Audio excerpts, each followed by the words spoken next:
Praise the Lord, hallelujah. परमेश्वर के नाम को मैं धन्यवाद देना चाहता हूँ। महान परमेश्वर ने आज फिर से एक बार उसके चरणों में लाकर खड़ा किया। युगान युग एक सरी का रहने वाला वो महान परमेश्वर है।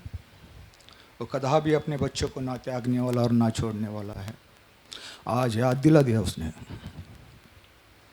कहाँ से उठाया कर बोल रहा है, क्या तेरी अवस्था और क्या था तू करके।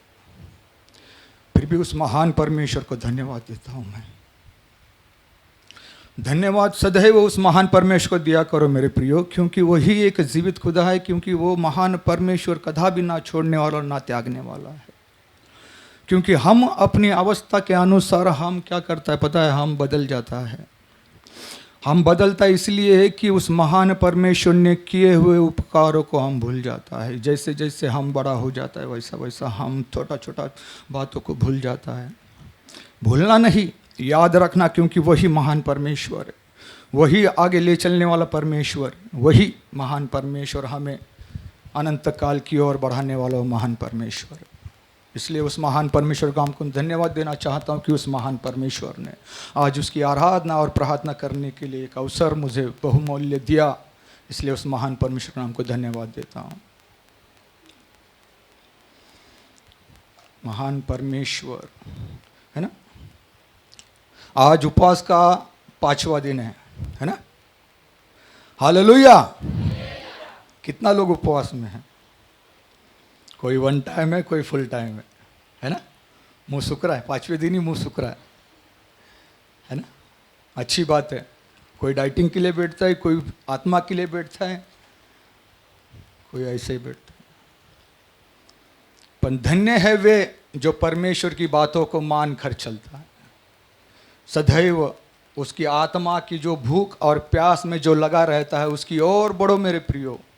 क्योंकि हम सुनते आ रहा है, हम सुनते आया, हर एक बातों को हम सुना, हर एक बातों को हमने समझा। लेकिन 21 दिनों में हम तैयार होकर उस महान परमेश्वर के लिए उपयोग आने वाला बर्तन हमें बनना है। अगर हम बोलेगा कि हम 21 दिन प्रार्थना किया, हम 21 दिन उपवास किया, हम 21 दिन आया, लेकिन आना जाना और बैठना अगर आप और मैं करेगा तो कदा भी आशीष नहीं पाएगा। महान परमेश्वर की बातों को, हर एक छोटी छोटी बातों को अगर आप और मैं समझेगा तो सही में महान परमेश्वर आपके और मेरे जीवन में काम करेगा।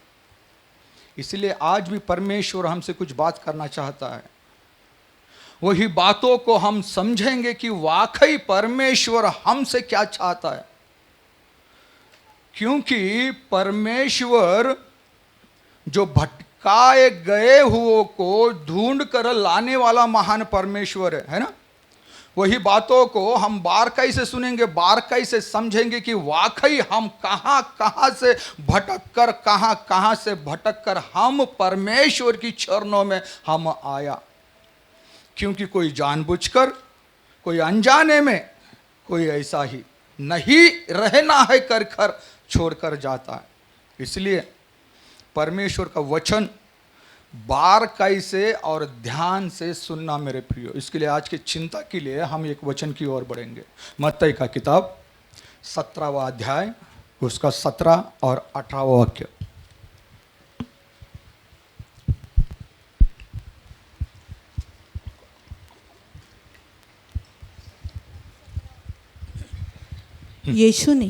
यीशु ने उत्तर दिया,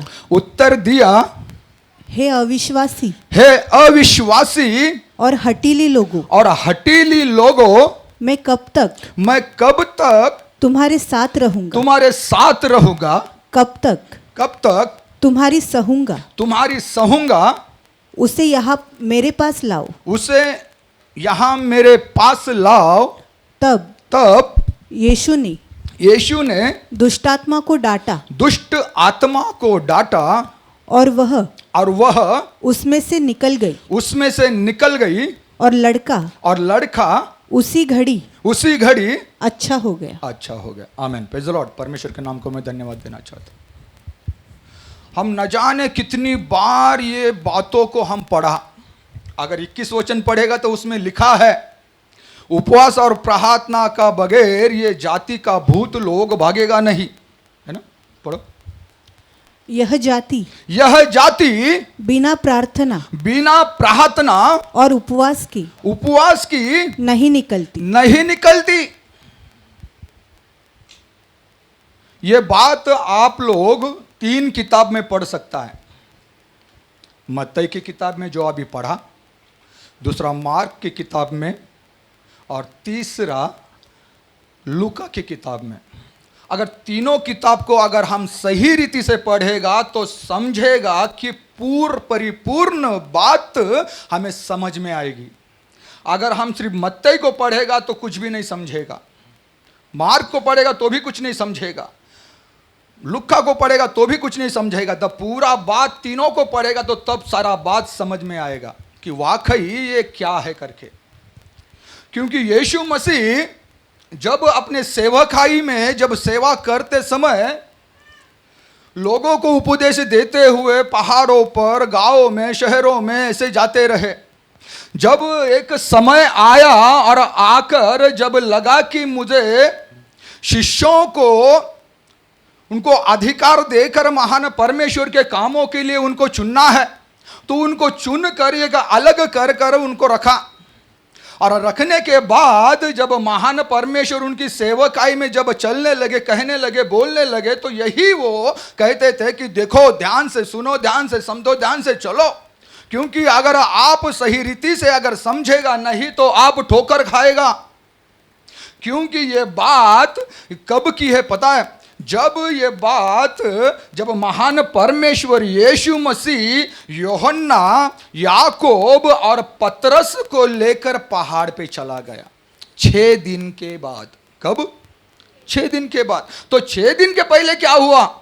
6 दिन के पहले यह हुआ कि जब पतरस और बाकी शिष्यों को जब परमेश्वर यीशु मसीह ने पूछा कि लोग मुझे क्या कर बोलते, लोग मुझे क्या कहकर मुझे पुकारते, मुझे बताओ।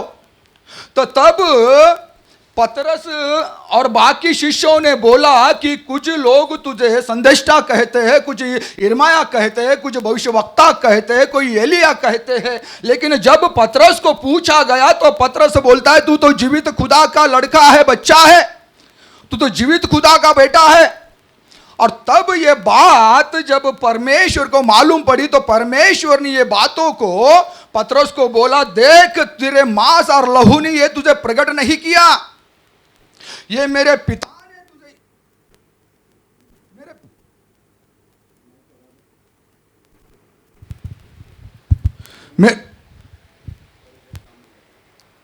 मेरे पिता ने तुझे ये प्रकट करके दिया है कि क्योंकि ये सारी बात तू याद रख, है ना।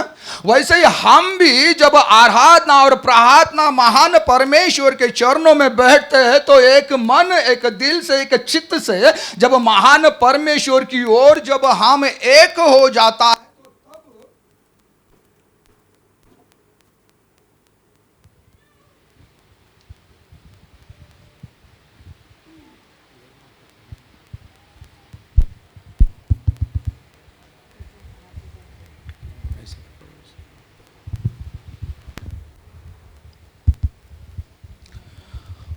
तो तब परमेश्वर यीशु ने बोला कि देख, तुझे मांस और लहू ने प्रकट नहीं किया, मेरे पिता ने जो स्वर्ग में है उसने तुझे प्रकट किया है। उन बातों को तू सही रीति से इस्तेमाल करना।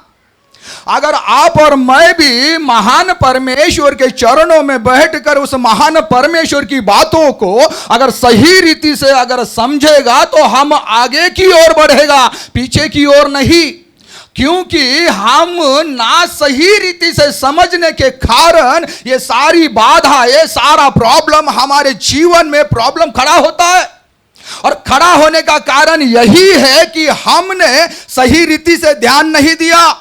लेकिन जब ये पतरस को बात ये कही गई, बताई गई, तो पतरस अविश्य होकर, बड़ी उत्साहित होकर उसे अच्छा लगा कि देख, मैंने एक परमेश्वर की बातों को सही रीति से समझाया।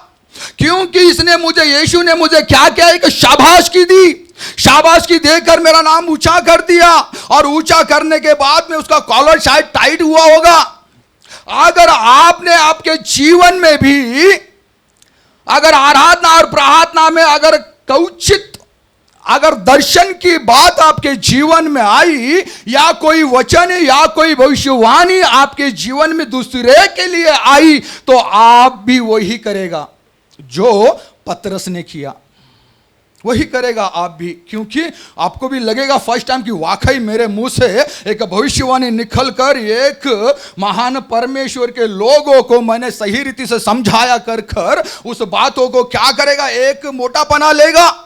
लेकिन नहीं मेरे प्रियो, उन बातों को सही रीति से समझाकर महान परमेश्वर के सानिध्य में अगर नम्रता के ओर से अगर आप बैठेगा और सही रीति से मानेगा तो समझेगा, नहीं तो आप किसी काम का नहीं।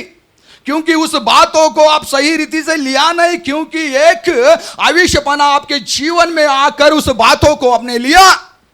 लेकिन पतरस ने जब ये सारी बातों को लेकर उसको मालूम पड़ा कि देखो मैंने अभी ये काम किया, थोड़ा ही देर हुआ, थोड़ा ही देर होने के बाद परमेश्वर यीशु मसीह ने बोला कि देखो परमेश्वर का पुत्र, मनुष्य का पुत्र मारा जाएगा, गाड़ा जाएगा, फिर उठेगा। पतरस बोलता है नहीं, ये ऐसा नहीं होने का। तो जगह पर परमेश्वर यीशु मसीह बोल रहा है, ए शैतान दूर हो जा। देखो देखो, अगर आप भी यही रीति से अगर किसी ने आपको बोल दिया तो क्या करोगे? है ना, निराश हो जाओगे ना, निराश हो जाओगे।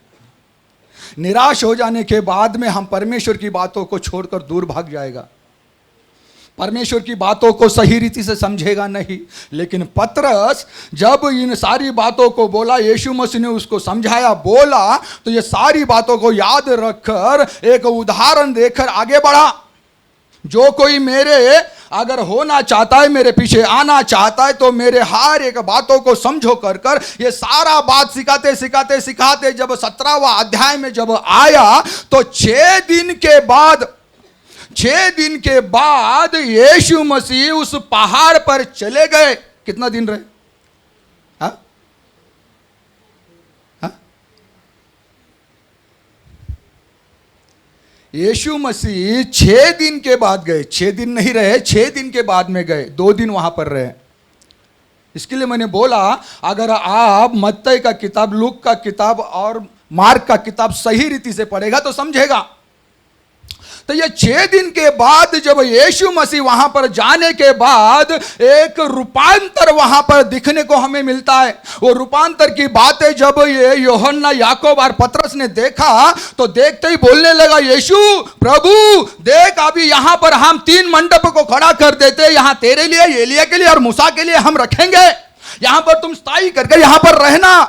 तो परमेश्वर यीशु मसीह ने उनको यही बोला कि तुम ना समझ हो, इन बातों को नहीं समझेगा, ना समझने के अलावा तुम कुछ नहीं समझेगा। तो ये सारा बात जब ये ऊपर होने के समय में, जब 3 शिष्य जब ऊपर थे, बाकी का 9 शिष्य लोग नीचे था।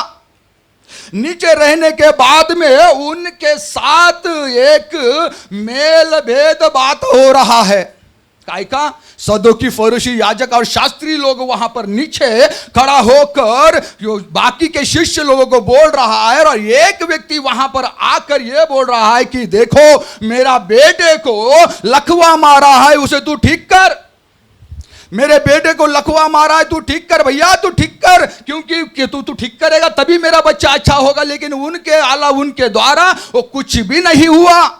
9 शिष्यों के से उन बच्चे को कोई छुटकारा नहीं मिला। तो ये कूड़ाई करते हुए जब यीशु मसीह 2 दिन के बाद में जब नीचे उतरे, तो जब सारा झुंड का झुंड यीशु मसीह के पास आया और आकर कहने लगा, देख यीशु, मैं तेरे शिष्य के पास जब गया तो तेरे शिष्यों ने मेरे लड़के को क्या नहीं किया, चंगा नहीं किया,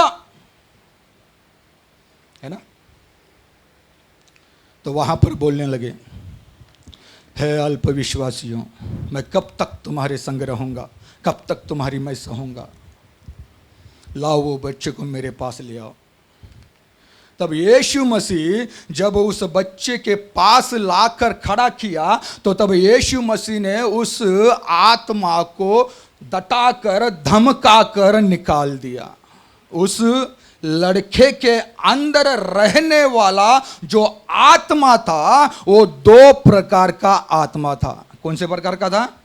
हाँ, दो प्रकार का था एक, लेकिन वो दो प्रकार का आत्मा होने के कारण एक गूंगा आत्मा था और एक बहिरी आत्मा था। कौन सा था? हाँ, एक गूंगा था और एक बहरा था। एक एक मतलब अलग नहीं, एक ही। गूंगी और बहिरी आत्मा जब उसके अंदर रहती थी, वो रहने का समय बचपन का था। बचपन में ही उसे दुष्ट आत्मा उसके जीवन में घुसकर उसे मरोड़ कर आग में, पानी में, जहां झील में जहां लगे वहां पर जाकर उसे फेंकता था। क्योंकि ये जाकर जब यीशु मसीह को ये सारी बातें उसने कही, बताई, और यीशु मसीह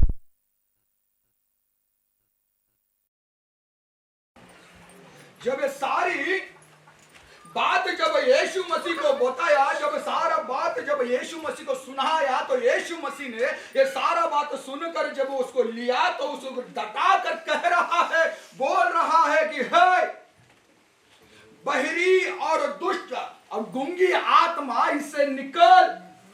आज वही आत्मा, बहिरी और गूंगी आत्मा, विश्वासियों के लोगों के मध्य बीच में लोगों के अंदर काम कर रहा है। क्यों? क्योंकि जब हम बोलता है आप आराधना के लिए मुंह खोलो, तो आपको और मुझे मुंह खोलना है। आपको और मुझे बोला जाता है कि तुम और आप और मैं प्रार्थना करो, तो आप और मैं प्रार्थना नहीं करता। क्यों? क्योंकि हमारा कान बंद है, क्योंकि हमारा मुंह है ना, ये भी बंद है। लेकिन बाहर जब जाता है तब कान भी खुलता है, मुंह भी खुलता है। तो दो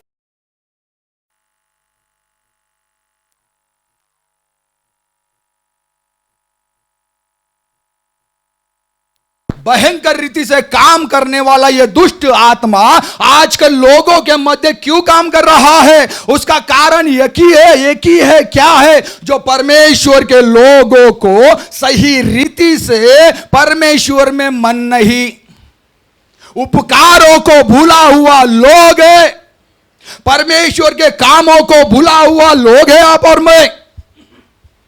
क्योंकि आप और मैं इसलिए नहीं करता है कि आप और मैं ये समझता है कि हम क्या हुआ, हमने बैठे बैठे जगह को गर्म कर दिया, जगह को गर्म करते करते हमारा क्या उम्र बढ़ गया, हम एक सीनियर की तरह हम बैठ रहा है। और कदा भी हम यही सोचेगा जब दास क्या दासी हमें प्रार्थना देगा तभी हम करेगा, आला इसके अलावा नहीं। यहां पर देखो, अगर मार्क का किताब अगर आप पढ़ेगा, अगर उसका 14-15 वचन पढ़ेगा तो समझेगा। 9 अध्याय।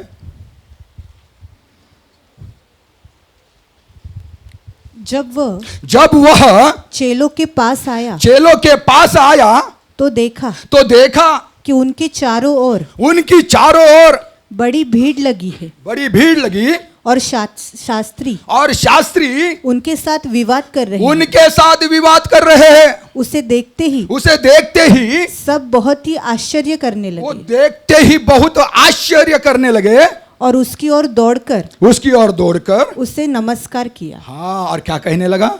उसने उससे पूछा तुम इनसे क्या विवाद कर रहे हो? सदुकी, फरीसी, याजक, शास्त्री लोगों, जो परमेश्वर की वचनों को अच्छी रीति से समझने वाला, कदा भी परमेश्वर की राह पर सही रीति से ना चलने वाला लोग, ये सारा शिष्यों से तुम लोग क्या बात कर रहा है ना? हम भी यहां पर सीनियरिटी दिखा रहा है, मैं बड़ा तू बड़ा मैं बड़ा, यही दिखा रहा है हम। लेकिन कदा भी समझौता लेने का एक बात, एक समझ हमारे मध्य नहीं, वो समझ हमारे मध्य आना चाहिए मेरे प्रियो। यहां पर भी देखो यही हो रहा है कि तुम क्या भेदभाव कर रहे हो भैया, क्या भेदभाव कर रहे हो, क्यों आपस में लड़ रहे हो? समझो क्या हुआ। तब जाकर वो भीड़ में से एक व्यक्ति आकर भीड़ में से एक ने उसे उत्तर दिया, हे गुरु, मैं अपने पुत्र को जिसमें गूंगी आत्मा समाई है, जिसमें गूंगी आत्मा समाई है, मैं तेरे शिष्यों के पास लाया लेकिन ठीक नहीं कर पाया। है ना, यही बात चल रहा है। तब यीशु मसीह ने जब उस बातों को देखा और उस लड़के को पास बुलाकर उस गूंगी आत्मा को और बहरी आत्माओं को दटाकर भगा दिया, वो लड़का ठीक हो गया। ठीक होने के बाद में वो अपने सब घर पे चले गए। बस यही पड़ेगा और कुछ नहीं पड़ेगा। पर लूका का किताब में अगर आप आएगा तो वहां पर बोल रहा है, हे गुरु देख, इज़राइल लोगों को अगर बच्चा लोग बोलेगा तो कितना रहेगा? याकूब को 13, है ना, याकूब को 13। इज़राइल लोगों के अगर चरित्र को देखेगा तो 1, 2, 3, 4 में कदापि नहीं मिलेगा, झुंड का झुंड मिलेगा, है ना, झुंड का झुंड मिलेगा, क्योंकि बढ़ रहा है। एक मेरा दोस्त था, मुसलमान भाई था, दोनों साथ में काम करके हम जमा थे। तो जब ये बाहर आकर जब वो शादी वादी किया, शादी वादी करने के बाद में बच्चे हुए, बच्चे होते ही गए। काजी के पास जाकर कहने लगा कि इसका नाम क्या रखे? बोलता है इसका नाम ये रख, इसका नाम ये रख, इसका नाम ये रख। काजी भी थक गया। फिर आया, बोलता है काजी एक और लड़का हुआ, अब इसका नाम क्या रखूं? अब इसका नाम बसकर अल्लाह रख। क्या रख? बसकर अल्लाह। तो वैसा ही इज़राइल लोगों में बहुत सारा बच्चा हुआ करता था कि नहीं, लेकिन यहां पर यह जो व्यक्ति है इसको 10-12 नहीं है, 2-3 भी नहीं है, इसको एक ही है। क्या है? एक ही है। और लूका के किताब में हमें मालूम पड़ता है कि क्या बोल रहा है। हाँ, 9 अध्याय। दूसरे दिन जब वे पहाड़ से उतरे, जब वो पहाड़ से उतरे, कौन से दिन उतरे? 6 दिन रहने के बाद में पहाड़ पर बाहर रहने के बाद में जब उधर गए पहाड़ पर, तो 6 दिन नहीं 2 दिन के बाद उतरे, है ना। तो 2 दिन के बाद उतरने के बाद में जब यीशु मसीह को जब ये मिले तो क्या कहने लगा? हे गुरु, हाँ, हे गुरु, मैं तुझसे विनती करता हूं कि मेरे पुत्र पर कृपा दृष्टि कर, क्योंकि वो मेरा एकलौता है। हाँ, क्या है? एकलौता है। एकलौता उसका बेटा होने के कारण वो इतना परमेश्वर से एक चंगाई प्राप्त करने के लिए, बच्चे को छुटकारा मिलने के लिए यहाँ वहाँ दर बदर भटकते हुए जब परमेश्वर को मालूम, परमेश्वर के पास में जब ये आया तो गिड़गिड़ा कर कहने लगा कि देखो, मेरा ये एकलौता पुत्र है। एकलौता मेरा पुत्र होने के कारण इसको बचपन से ही क्या आ रहा है? एक मिर्गी आ रहा है, और मिर्गी आने के कारण यह आग में गिरता है, पानी में गिरता है और नाश करने के लिए सोचता है। तो आप क्या करें इसे छुटकारा दीजिए। तो यीशु मसीह ने छुटकारा दे दिया छुटकारा। तो वही मैं आपको इधर से आगे अब सुनाऊंगा। ये एकलौता बोलेगा तो आप और मैं उस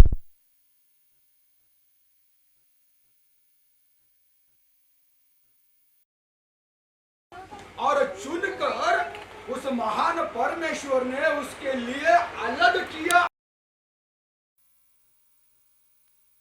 तो अकेला होगा, आपके घर में आप एक अकेला होगा, एक विश्वासी अगर पूरे परिवार में एक अकेला रहेगा तो उसे बहुत बाधा, उसे बहुत प्रॉब्लम, उसे बहुत समस्या उत्पन्न होती है, क्योंकि दूसरा लोग कदापि उसको परमेश्वर में सही रीति से चलने नहीं देगा, क्योंकि वो यही बोलेगा ये क्यों बड़बड़ा रहा है, क्यों ये बड़बड़ कर रहा है, क्यों ये सर दर्द कर रहा है, क्यों मेरी ये नींद खराब कर रहा है, क्यों? क्योंकि वो लोग कमजोर होने के कारण, परमेश्वर के बारे में ना मानने के कारण वो लोग यही कर रहा है, क्योंकि उनको समझ नहीं है। सुलेमान भी यही चिल्ला रहा है। सुलेमान ने देखा, बोल रहा है, मैंने जब दुष्टि कर कर जब मैंने एक शहर को देखा, एक शहर को देखकर मुझे ऐसा मालूम पड़ा कि एक छोटा सा गांव और उसमें रहने वाले छोटे से लोग, थोड़े से लोग, जब ये एक राज्य पर, जब एक राजा ने आक्रमण किया, एक छोटे से गांव पर राजा ने आक्रमण किया, तो सारे लोगों को बंधवाई कर कर ले गया। ले जाने के बाद में उस छोटी सी झुंड में एक व्यक्ति था, दरिद्र और समझ रहने वाला एक व्यक्ति था। उसके कहने के कारण, उसके बोलने के कारण, उसके बुद्धि के कारण उसने क्या किया? उन सारे लोगों को बचाया। उपदेश का किताब 9 अध्याय 13, 14, 15, 16। मैंने सूर्य के नीचे इस प्रकार की बुद्धि की बात देखी। मैंने सूर्य के नीचे एक बुद्धि की ऐसी बातों को मैंने देखा जो मुझे बड़ी जान पड़ी। एक छोटा सा नगर था, जिसमें थोड़े ही लोग थे। और किसी बड़े राजा ने उस पर चढ़ाई कर उसे घेर लिया और उसके विरुद्ध बड़ी मोर्चा बांधी कर दी। हाँ, परंतु उसमें एक दरिद्र बुद्धिमान पुरुष पाया गया।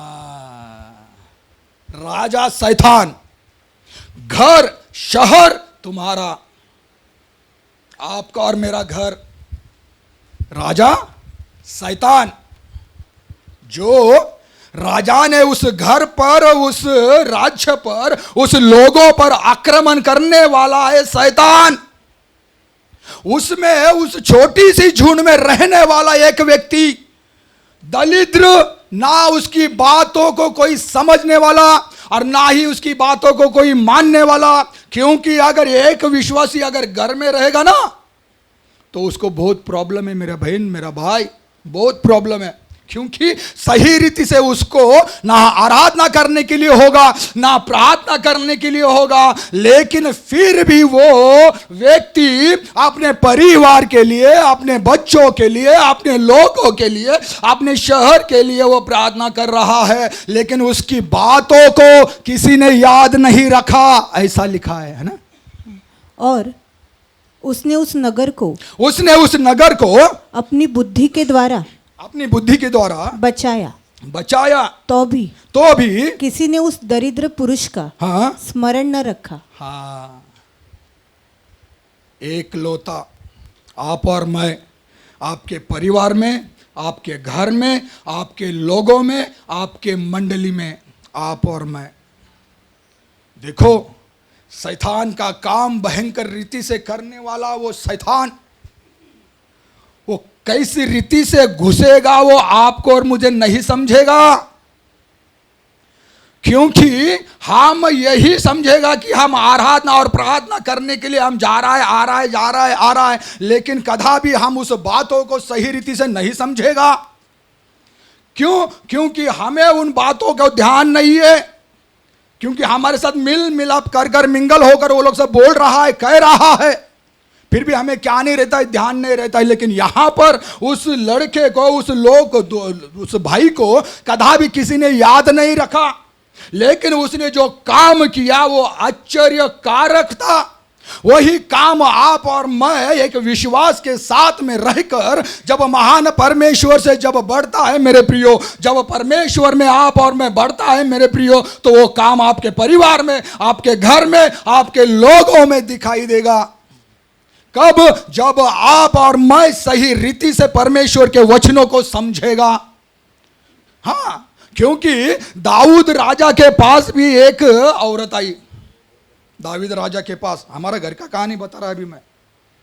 दाऊद राजा के पास एक औरत आकर कहने लगी, राजा राजा मेरा है ना न्याय कर, मेरा न्याय कर, न्याय ऐसा कर कि देख, मेरे 2 बेटे थे, 2 बेटों ने आपस में झगड़ कर एक दूसरे को मारपीट करते समय एक ने उसको मार दिया।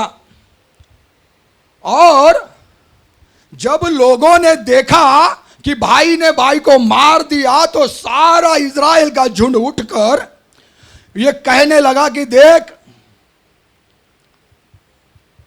ये जिसको इसने मारा उसको हमारे हाथ में दे दे, और जो उसका जो वारिस है उसको भी हमारे हाथ में दे दे, क्योंकि हम इनको खत्म कर देंगे। देखो, इसके लिए आपको और मुझे समझाया जाता है, सिखाया जाता है कि इस रीति से आप और मैं प्रार्थना और आराधना और उस महान परमेश्वर के वचनों को किस रीति से समझता है मेरे प्रियो, आपको और मुझे समझना है। क्योंकि ये सारा बात हमारे घरों में होता है, लेकिन फिर भी हम चुप है। यहां पर जब लोग सारा आकर बोलने लगा कि हम जो भाई को मारा है उसको हमें दे दे, और उस बच्चों को भी हम क्या कर देंगे, मार देंगे, वारिस को हम खत्म कर देंगे। दूसरा राजा 14 अध्याय का 5, 6, 7।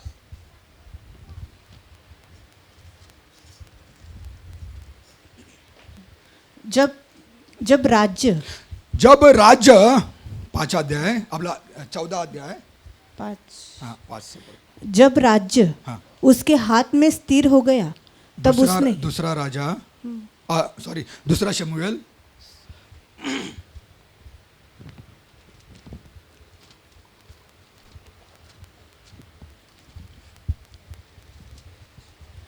राजा ने उससे पूछा, तुझे क्या चाहिए? उसने कहा, सचमुच मेरा पति मर गया और मैं विधवा हो गई, और तेरी दासी की 2 बेटे थे, और उन दोनों ने मैदान में मारपीट कर और उनको छुड़ाने वाला कोई न था। इसलिए एक ने दूसरे को ऐसा मारा कि वो मर गया। अब सुन, सारे कुल के लोग तेरी दासी के विरुद्ध उठकर ये कहते हैं, जिसने अपने भाई को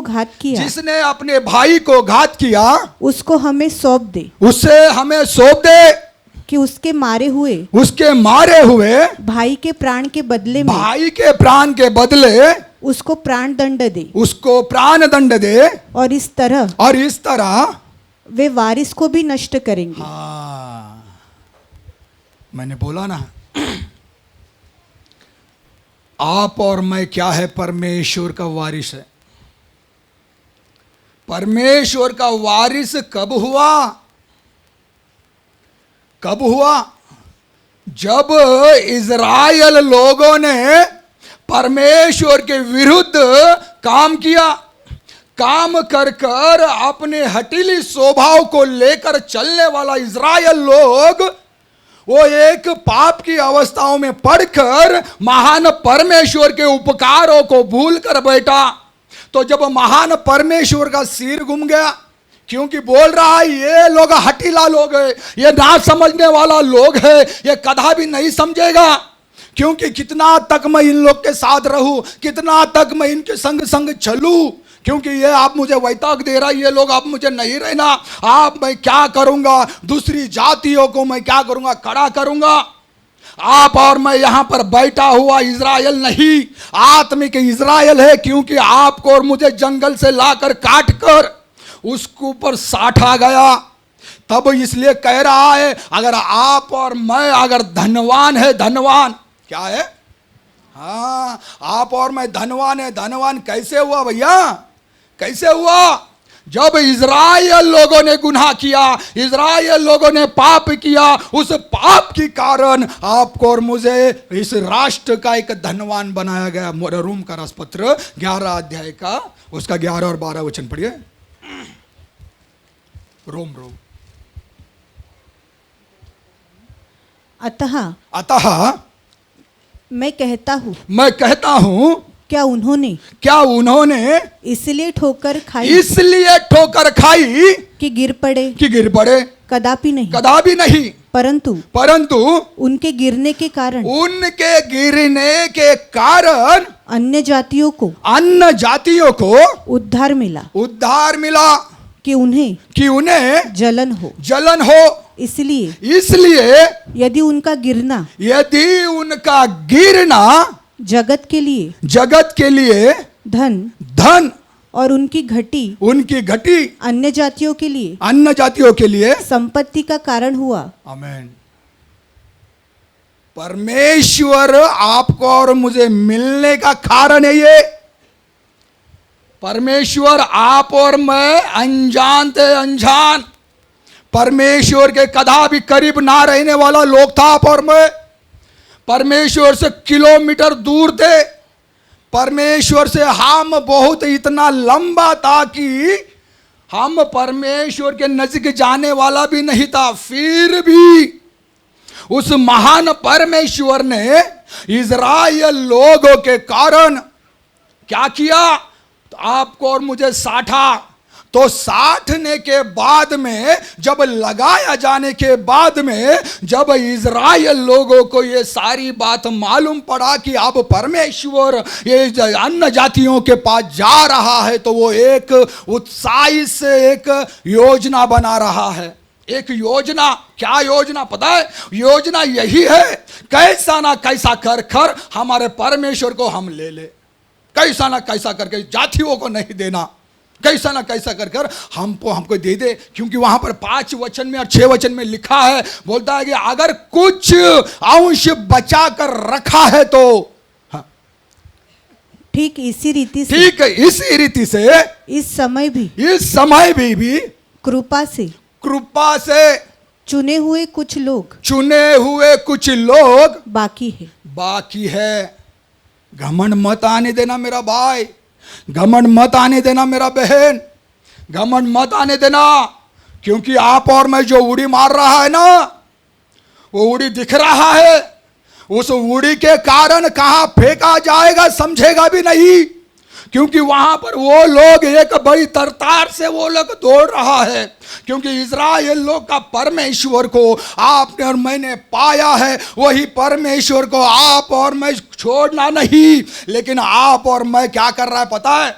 आपको और मुझे मिलने के बाद में एक घमंड उत्पन्न हुआ है। घमंड 19 और 20। फिर तू कहेगा डालियां इसलिए तोड़ी गई कि मैं साटा जाऊं। ठीक है तोड़ी गई वो डालियां तुझे साटने के लिए, तुझे लगाने के लिए, तुझे रोप आने के लिए तुझे लगाया गया। लेकिन वो अविश्वास के कारण काटी गई। लेकिन तुझे वो तो अविश्वास के कारण इज़राइल लोगों को अविश्वास के कारण तोड़ी गई। परंतु तू विश्वास से बना रहे। इसलिए अभिमानी न हो। और परंतु भयमान। मराठीमध्ये वाचा हा शब्द विश्वचन। बरे अविश्वासामुळे त्या तोडून टाकण्यात आल्या त्या तोडून टाकण्यात आल्या आणि विश्वासाने आणि विश्वासाने तुला स्थिरता आली. तुला स्थिरता आली. तर अहंकार बाळगून तर अहंकार बाळगू नको, घमंड तुझ्यामध्ये येऊ देऊ नको. भीती बाळग. भीती बाळग. यही बात है भैया, जो आ रहा है दिन प्रतिदिन बढ़ रहा है. जो महान परमेश्वर ने जिस बातों के लिए लगाया, जिस महान परमेश्वर ने जहां से उठा कर रखा, उन बातों को आप और मैं भूल रहा है. क्यों? क्योंकि हमने उस महान परमेश्वर को एक हल्का जाना. हल्का. इसलिए वो आराधना में परमेश्वर ने बोला, मैं और मेरा घराना क्या. दाऊद चिल्ला रहा है, मैं और मेरा घराना क्या कि तूने इतना तक याद रखा. याद रखने वाला वो महान परमेश्वर है. धूल में से उठाने वाला वो महान परमेश्वर है. उस महान परमेश्वर को अगर सही रीति से अगर आप और मैं समझेगा ना, तो दिन प्रतिदिन बढ़ेगा, घटेगा नहीं. लेकिन आप और मैं घटने का काम कर रहा है. क्यों? क्योंकि हमने उस बातों को, उस उपकारों को समझा नहीं मेरे प्रियो, मेरा बहन, मेरा भाई, नहीं समझा. उस उपकारों को हम कमजोर समझकर हम छोड़ रहा है. क्योंकि अब हमें मसीह मिल गया, बहुत हो गया. लेकिन वहां पर लिखा है, क्योंकि बहुताई से वो लोग क्या कर रहा है पता है, एक दौड़ रहा है. 7 वचन पढ़िए उसका. इसीलिए परिणाम क्या हुआ. यह कि इस्राएल जिसकी खोज में थे वो उनको नहीं मिला. परमेश्वर ने तोड़ने के कारण उनको नहीं मिला. हाँ, परंतु चुने हुओं को मिला. हाँ, ये चुना हुआ कौन है? बोलो, चुना हुआ कौन है? हाँ, कौन है ये लोग? अन्य जाति है या विश्वासी या इज़राइल लोग है? कौन है? बोला. आवाज बस चल रहा है, पानी नहीं है. हाँ, इज़राइल लोग है या अन्य जाति है? हाँ? एक तो आप बराबर ध्यान देता नहीं है, सही रीति से आप समझता नहीं है. इसके लिए मैंने बोला कि सही रीति से आप वचन को समझो. मैं याद दिलाऊंगा आपको कि आप और मेरी अवस्था क्या थी. मैं याद दिलाऊंगा आपको क्या थी कर कर, परमेश्वर कहां से लाया कर कर, मैं ये याद दिलाऊंगा. क्योंकि वहां पर जो बोल रहा है परमेश्वर. हाँ, पढ़िए सिस्टर. इसलिए 6 से पढ़ना. यदि यह कृपा से हुआ है, यदि यह कृपा से हुआ है तो फिर कर्मों से नहीं. तो कर्मों से नहीं तो कृपा. कृपा नहीं. फिर कृपा नहीं रहा. हाँ, फिर कृपा नहीं रही. इसलिए परिणाम क्या हुआ. यह कि इस्राएली जिसकी खोज में थे, इस्राएल लोग जिसके खोज में थे, वो उनको नहीं मिला. परंतु चुने हुओं को मिला. हाँ, 5 वचन में हमने पढ़ा कि अंश बचा हुआ लोग जो इस्राएल लोग है, जो अंश बचा हुआ लोग, जो थोड़े से लोग बचे हैं, उन लोग एक उनको मिला. जो झुंड का झुंड आ रहा है, जो इस्राएल परमेश्वर से मुकर गए, परमेश्वर से दूर हो गए, उनको नहीं मिला. क्योंकि वहां पर लिखा है नीचे कि ये लोग क्या हुए, और शेष लोग हाँ कठोर किए गए. हाँ, आपका और मेरा मन भी कठोर नहीं होना चाहिए.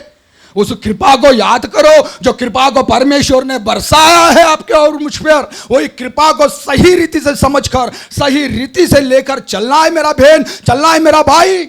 अगर आप और मैं अगर सही रीति से चलेगा नहीं तो काट के फेंका जाएगा. क्योंकि अभी भी परमेश्वर बोल रहा है, उनको लगाने के लिए मैं सहमत हूं.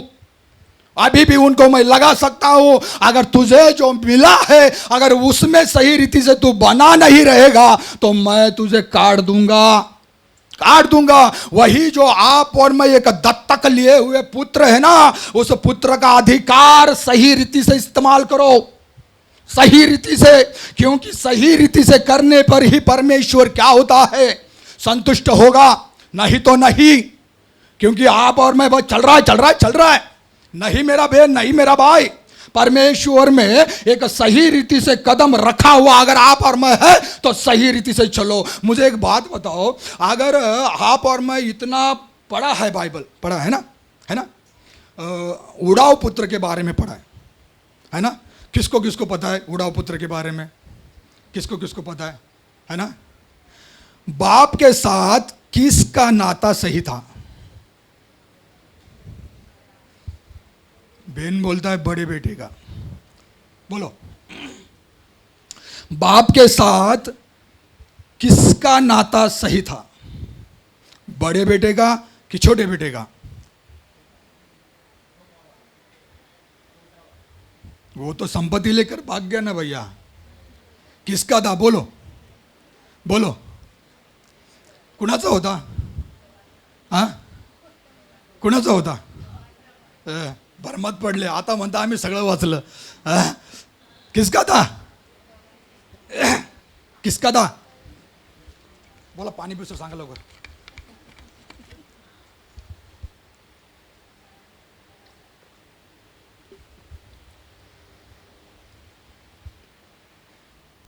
बोला। उड़ाव पुत्र जो लुका के किताब में लिखा हुआ 15वां अध्याय में है ना, उसमें अपनी बाप की संपत्ति को लेकर उड़ाव पुत्र चला गया है ना। वो किस कारण गया? एक गुरूर आने के कारण वो चला गया। उसको लगा कि जगत दुनिया की बातें मुझे एक सहने योग्य है, मुझे अच्छा है ना, इसके लिए उसको माल मिला, पैसा मिला, चला गया। बड़ा बेटा बाप के घर में रहा, काम धंधा करने लगा। तो बाप के साथ कौन से बेटे का नाता सही था? अभी बोलो, कितना लोग बोलता है बड़े बेटे का? कितना लोग बोलता है छोटा बेटे का? एक ही भाई बेटा यहां पर। अब सुनो, अब सुनो, जब छोटा बेटा उसको, उसके दिल में एक बात उत्पन्न होने के बाद जब उसने ये बातों को देखा कि मेरे बाप के घर में बहुत सारा धन संपत्ति पड़ा हुआ है, तो एक आविष्य होकर उसने यही किया कि देख मेरे पिता, मेरे बाप, तू क्या कर, उस धन संपत्ति को बटोर, क्योंकि हमें बांट दे, मुझे मेरा हिस्सा चाहिए और मैं क्या करूंगा, चला जाऊंगा, मुझे मेरा पैसा चाहिए, मुझे दे दो। बाप ने एक नहीं, दो नहीं, कुछ नहीं, सही रीति से उनको दोनों को बांटकर दे दिया। छोटा बेटा जाकर अपने जवानी को वेश्याओं में बांट दिया, वेश्याओं में बांटकर सूअरों का खाना खाने लगा। लेकिन जब उसको ये सारी बात उसके दिमाग में बैठी और खुल जाने के बाद में जब अकल ठिकाने पे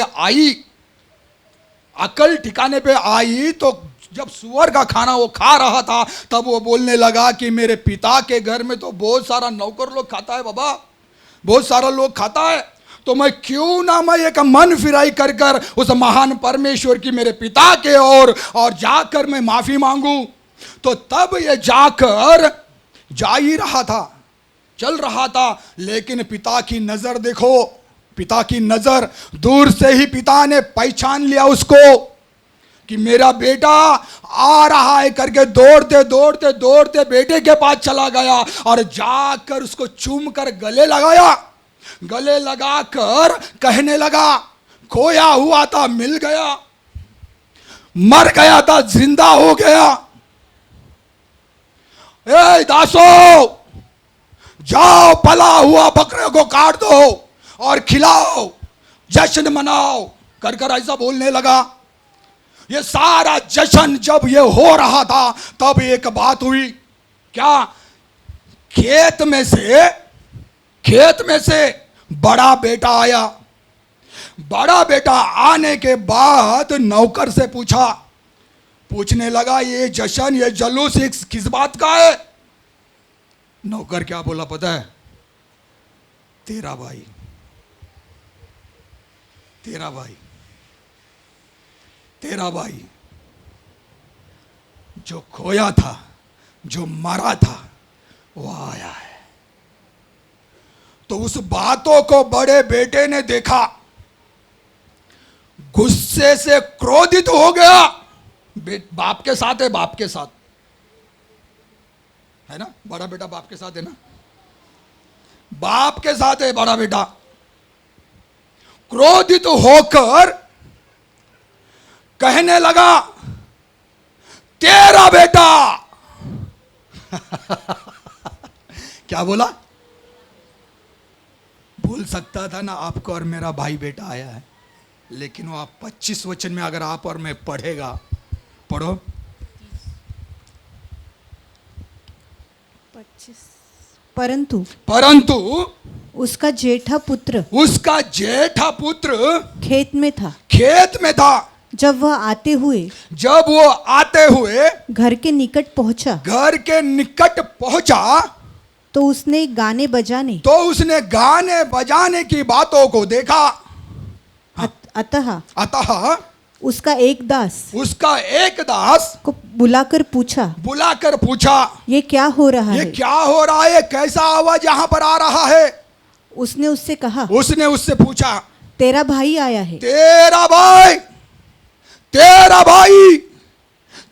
भाई आ चुका है। आपका कल ही सुना वचन, कल ही सुना, मेरा भाई मेरा बहन, कल ही सुना। भाई भाई का, बहन बहन का कैसा है हमारा नाता संबंध, कैसा है कर कल ही सुना, आज भी सुनने को मिल रहा है। तेरा भाई आया है और तेरे पिता ने पला हुआ बछड़ा कटवाया है। इसलिए कि उसे भला चंगा पाया। ये सुनकर वो क्रोध से भर गया। बड़ा बेटा क्रोध से भर गया। क्रोध से, गुस्से से बाप के ऊपर गुस्सा निकाल रहा है। माँ बाप के बच्चों, अगर सही रीति से अगर माँ बाप को अगर नहीं समझता है, परमेश्वर बोल रहा है, क्या बोल रहा है पता है? नोहा को, दानियल को और आयुब को मैं क्या करूंगा? उनके उद्धार के द्वारा मैं उनको ही बचाऊंगा। कैसा है आपका और मेरा? कैसा है आपका और मेरा संबंध? कैसा है आप और मैं अपने लोगों के साथ, अपने घरों के साथ, अपने लोगों के साथ कैसा है? कैसा नाता है हमारा? वहां पर परमेश्वर बोल रहा है, उसके धर्म के कारण मैं क्या करूंगा? उन्हीं को याद करूंगा, बच्चों को नहीं बोला। अगर आप और मैं अगर परमेश्वर की राह पर चल रहा है, बच्चे अगर सता रहा है, मेरा बहन मेरा भाई, परमेश्वर के मार्गों को तुच्छ ना लेको मेरे बच्चों। परमेश्वर की बातों को सही रीति से समझो। एक बाप के हृदय को जानो, क्रोधित ना हो। तेरे भलाई के लिए है, तेरे भलाई के लिए है वो सारी बात। तुझे एक अगर परिमाण मिल रहा है, तुझे माल मिल रहा है, उसके पीछे एक कारण है। आगे चलकर तू सही हो जा, सही रीति से तू चल। इसीलिए तुझे मारा जाता है, इसीलिए तुझे बोला जाता है, इसीलिए तुझे ठोका जाता है। लेकिन आप और मैं कहां समझेगा? कहां से हम उस बातों को सही रीति से लेगा? नहीं, हमने दीवार खड़ी कर दी। दीवार खड़ी कर कर हम माँ बाप को एक गिरा हुआ समझ रहे हैं। हम गिरा हुआ, यहां पर क्रोधित हो गया है। वो क्रोधित होकर कह रहा है, मैंने जब तुझे मांगा तो तूने दिया क्या? फिर भी विश्वस्त होकर बाप बोल रहा है, ये सब तेरा ही तो है, तेरा ही तो है ये, तू क्यों इतना क्रोधित हुआ? मेरा बहन, मेरा भाई, आप और मैं ना दत्तक लिया हुआ बच्चा है रे, गोद लिया हुआ है रे। उस महान परमेश्वर को छोड़ मत, उस महान परमेश्वर से दूर भाग मत। उसके उपकारों को समझ और समझ कर है ना सही रीति से चल। ये जो दोनों बेटे की जो बात है ना, इज़राइल और वेश्याओं के बारे में लिखा है। क्योंकि एक बाप को दो बेटे थे, उसने बड़े बेटे को बोला, जाकर दाग की बारी में जाकर काम कर। पढ़ो 21 अध्याय, मत्ती का किताब 21 अध्याय 28। तुम क्या सोचते हो? तुम क्या सोचते हो? किसी मनुष्य के 2 पुत्र थे। किसी मनुष्य के 2 पुत्र थे। उसने पहले के पास जाकर कहा, हे पुत्र, आज दाग की बारी में काम कर। उसने उत्तर दिया, मैं नहीं जाऊंगा। परंतु बाद में पछता कर गया। फिर पिता ने दूसरे के पास जाकर ऐसा ही कहा।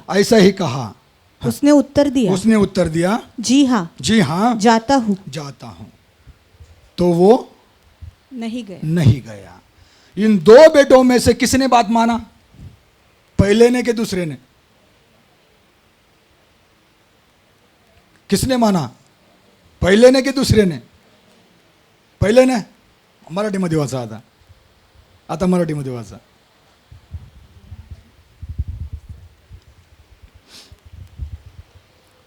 तुम्हाला 28. तुम्हाला काय वाटते ते सांगा बरे. एका मनुष्याला 2 मुलं होते. तो पहिल्याकडे जाऊन म्हणाला, मुला आज द्राक्षाच्या मळ्यामध्ये तुझा काम कर. त्याने उत्तर दिले, जातो महाराज. पण तो गेला नाही. हमने पढ़ा गया. और फिर नीचे मग दुसऱ्याकडे जाऊन त्याने तसेच म्हटले. पण तो म्हणाला, परंतु तो म्हणाला, मी नाही जात. तरी नंतर त्याला पस्तावा होऊन तो गेला. लहाना गेला, मोठा नाही गेला. सदोकी फरोशी याजक शास्त्री लोक नाही गेले. परमेश्वराच्या वचनाला कदापि सम्मान व मान त्यांनी दिला नाही. पण चुंगी घेणारे आणि वेश्या लोक हे परमेश्वराच्या राज्यामध्ये लवकर पोहोचतील म्हणून वचन सांगतं है ना. ऐसा ही लिखा है ना.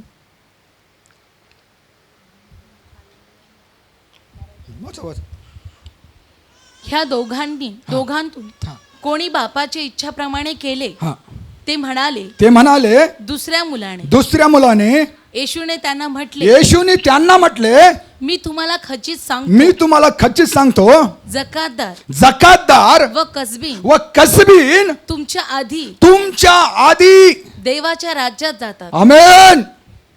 आप और मैं जो कदापि परमेश्वर की नजर हम पर नहीं थी, आप और मैं महान परमेश्वर के राज्य के लिए चुना गया.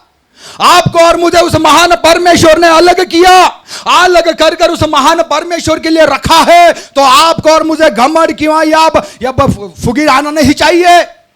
आप और मैं उस महान परमेश्वर को, उपकारों को समझते हुए चलना है. क्योंकि आप और मैं क्या समझते हैं पता है? अब मैं सही जगह पर आ रहा हूं. अब ये परमेश्वर ने आपको और मुझे एक आराधना करने के लिए, एक प्रार्थना करने के लिए चुन कर अलग किया, अभिषेक कर अलग किया है ना. केलं ना. परमेश्वर क्या बोल रहा है पता है क्या बोल रहा है? बोलता है जब तू पैदा हुआ तो अपने ही लहू में भटक रही थी. अपने ही लहू में, अपने ही जो पैदा होने का जो प्रोसेस है, उस प्रोसेस में जब एक बच्चा जब बाहर आता है तो तेरी नाभि को काटा नहीं. और कितने लोगों ने तुझे देखा, लेकिन देखकर किसी ने भी तेरे पर नजर नहीं रखी.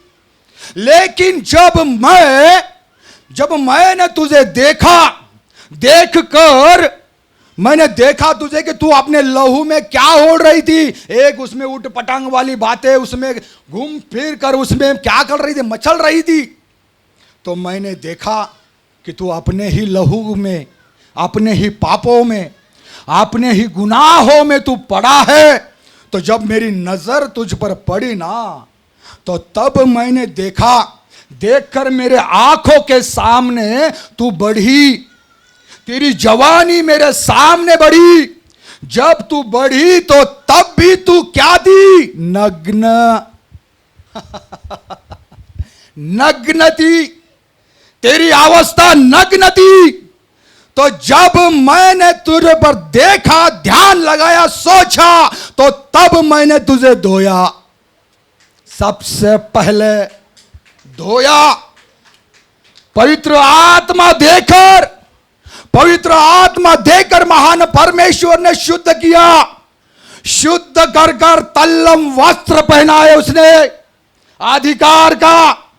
हर एक बातों को परमेश्वर ने देखकर सिर पर तेल मला। अभिषेक अभिषेक अभिषेक देकर तुझे मैंने, तेरे सुंदरता के लिए मैंने तुझे बढ़ाया। तेरे सिर पर मुकुट रखा, क्योंकि तू भटके ना। यही बात पौलुस वर्णन कर रहा है जुने करार के बातों को, एजेकिएल के किताब की बातों को इफिसियों की किताब में परमेश्वर का दास वर्णन कर रहा है। यह अदृश्य रहने वाली बातों, एक प्रकाशित लाने वाली बातों को दिखा रहा है। अगर एजेकिएल का किताब, अगर हम 16 अध्याय, अगर उसका 4, 5, 6, 7, अगर हम 14 तक पढ़ेगा, फास्ट पढ़ना। एजेकिएल का किताब 16वां अध्याय 4 बसो।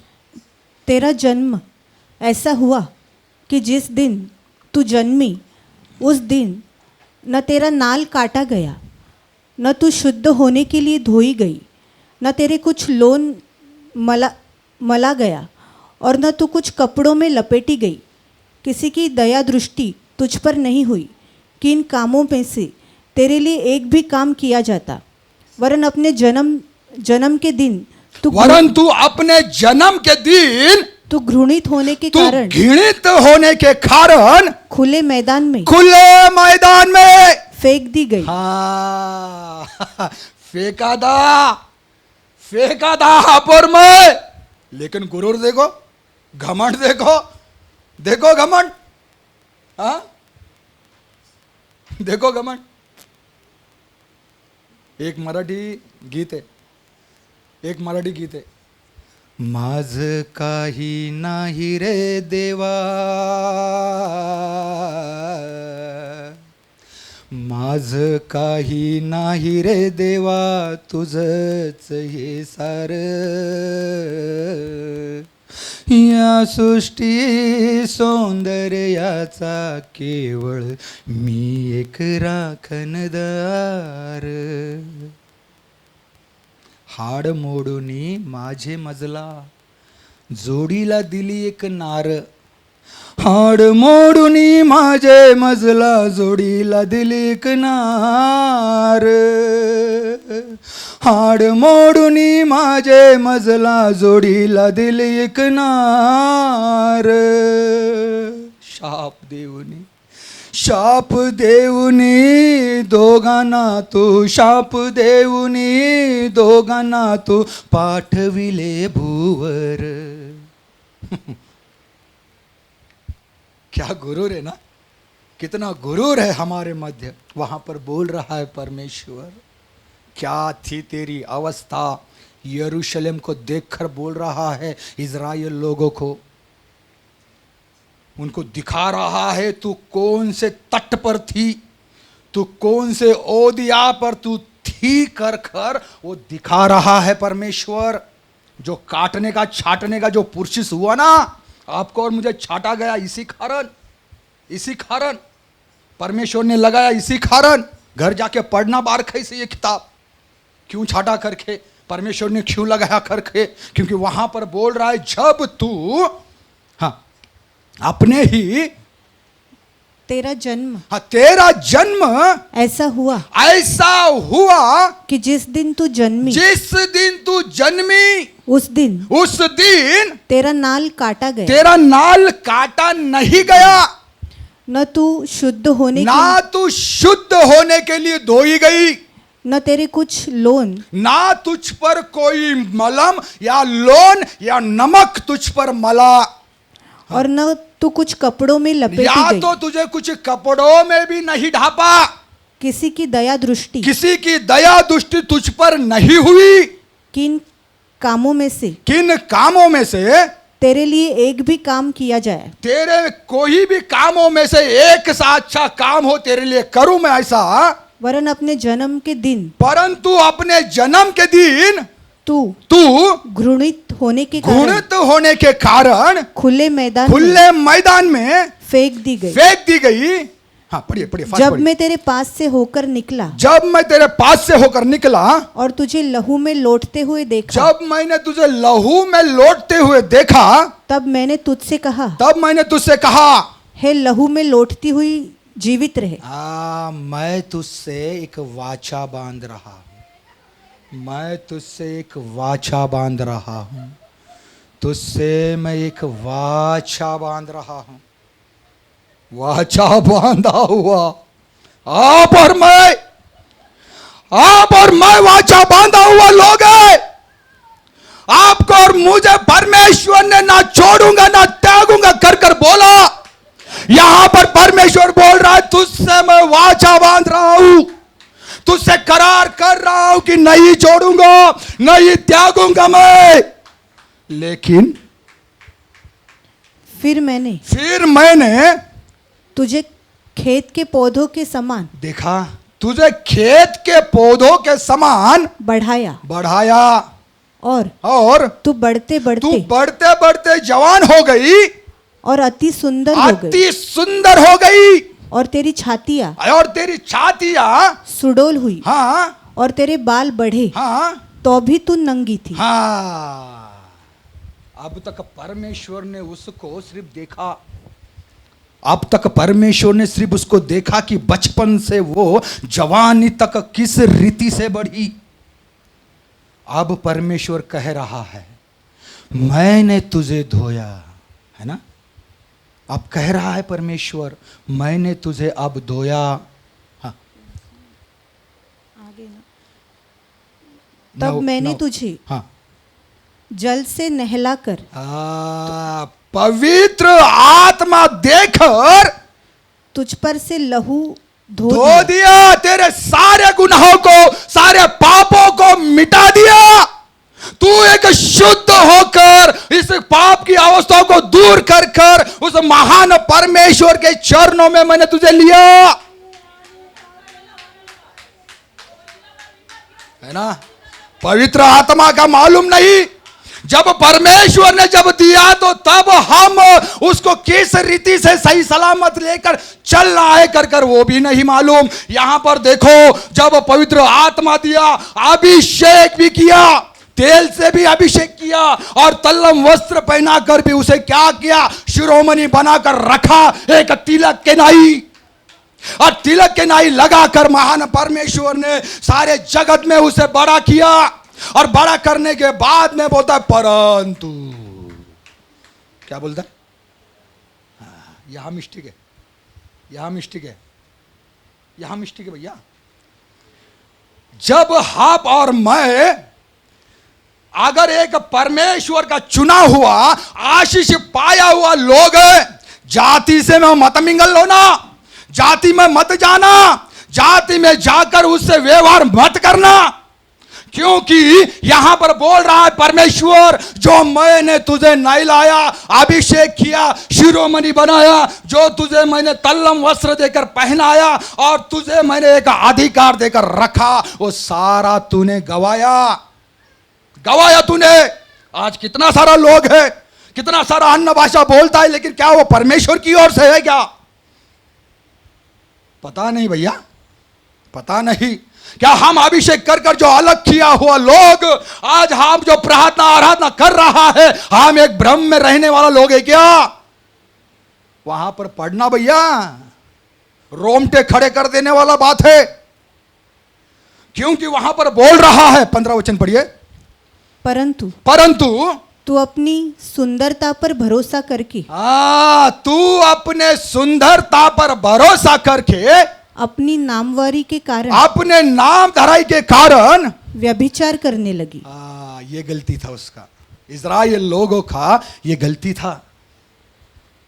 कौन सा गलती किया पता है उन्होंने? पाप की अवस्थाओं में पढ़कर वे विचार नहीं किया।